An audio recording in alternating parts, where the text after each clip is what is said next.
Hello everyone, welcome back to my channel. ఈరోజు daily use చేసే కొన్ని పదాలు ఇంగ్లీష్లో తెలుగులో నేర్చుకుందాము. వీడియో స్టార్ట్ చేసే ముందు నా ఛానల్ని సబ్స్క్రైబ్ చేసుకోవడం మర్చిపోవద్దు. ఫస్ట్ సెంటెన్స్ చూద్దాము. పాలు కొనడం మర్చిపోవద్దు. పాలు కొనడం మర్చిపోవద్దు అని ఇంగ్లీష్లో చెప్పడానికి don't forget to buy milk. Don't forget to buy milk అంటే పాలు కొనడం మర్చిపోవద్దు అన్నట్టు. For example, don't forget to buy milk tomorrow morning. Don't forget to buy milk tomorrow morning అంటే రేపు పొద్దున పాలు కొనడం మర్చిపోవద్దు అన్నట్టు. Don't forget to buy vegetables in market. Don't forget to buy vegetables in market అంటే మార్కెట్కి వెళ్ళిన తర్వాత మార్కెట్లో వెజిటేబుల్స్ కొనడం మర్చిపోవద్దు అన్నట్టు. అండ్ వన్, మీరు ఏ సమయానికి నిద్ర లేచారు అని ఇంగ్లీష్లో చెప్పడానికి what time did you get up. What time did you get up అంటే మీరు ఏ సమయానికి నిద్ర లేచారు అన్నట్టు. Example, yesterday what time did they get up. Yesterday what time did they get up అంటే వాళ్ళు నిన్న ఏ సమయానికి నిద్ర లేచారు అన్నట్టు. అండ్ రేపు నువ్వు ఏ సమయానికి నిద్ర లేస్తావు అని చెప్పడానికి what time will you get up tomorrow morning. What time will you get up tomorrow morning అంటే రేపు పొద్దున నువ్వు ఏ టైంకి నిద్ర లేస్తావు అన్నట్టు. నెక్స్ట్ వన్, నా తాళాలు ఎక్కడ ఉన్నాయి. నా తాళాలు ఎక్కడ ఉన్నాయి అని అడగడానికి where are my keys. Where are my keys అంటే నా తాళాలు ఎక్కడ ఉన్నాయి. For example, where is my bike keys Aditya.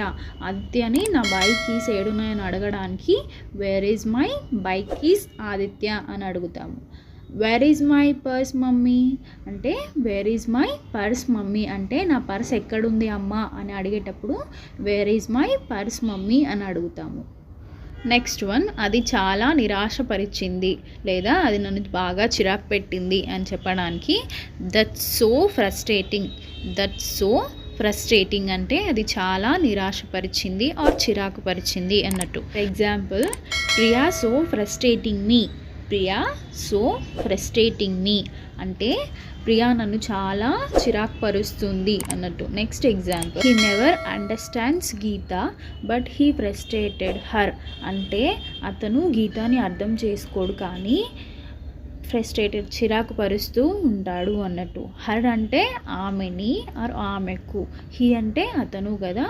He frustrated Geetha but he never understands her అంటే అతను గీతాన్ని అర్థం చేసుకోడు కానీ చిరాకు పరుస్తూ ఉంటాడు. ఏం పర్వాలేదు అని ఇంగ్లీష్లో చెప్పడానికి no worries.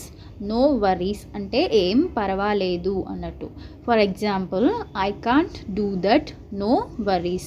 I can't do that no worries అంటే నేను అది చేయలేదు, ఏం పర్వాలేదు, నువ్వు టెన్షన్ పడొద్దు అన్నట్టు. ఇంట్లో అమ్మ ఏదైనా పని చేయొద్దు అని చెప్పేటప్పుడు నేను చేయలేదు అని చెప్పడానికి I can't do that no worries అంటే నేను ఆ పని చేయలేదు, నువ్వేం టెన్షన్ పడకు, ఏం పర్లేదు అన్నట్టు. Is good, you don't suffer no worries. She is good, you don't suffer no worries అంటే ఆమె బాగానే ఉంది, నువ్వు సఫర్ అవ్వద్దు, ఏం పర్వాలేదు అన్నట్టు. షీ ఈజ్ గుడ్ అంటే ఆమె బాగానే ఉంది. యూ డోంట్ సఫర్ అంటే నువ్వు సఫర్ కావద్దు. నో వరీస్ అంటే ఏం పర్వాలేదు. She is good, you don't suffer no worries అంటే ఆమె బాగానే ఉంది, ఏం పర్వాలేదు, నువ్వు టెన్షన్ పడొద్దు అన్నట్టు. సాయంత్రం త్వరగా రండి అని ఇంగ్లీష్లో చెప్పడానికి come back early in the evening.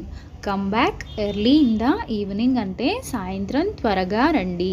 For example, let's go to the market come early from the office evening.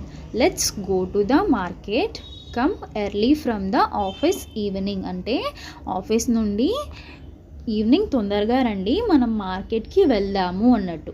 మార్కెట్కి వెళ్దాము, బయటికి వెళ్దాము, తొందరగా రండి అని చెప్పడానికి ఇలా వాడుతూ ఉంటాము. I have small work with you, come back early.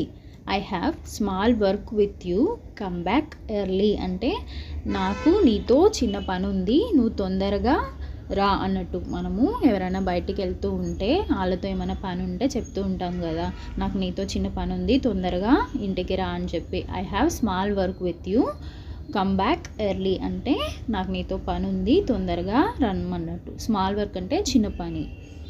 And last one, ఈ ఫ్రూట్ని ఇంగ్లీష్లో ఏమంటారో కామెంట్ బాక్స్లో కామెంట్ పెట్టండి. అండ్ నా ఛానల్ని సబ్స్క్రైబ్ చేసుకోవడం మర్చిపోవద్దు. Thank you, bye.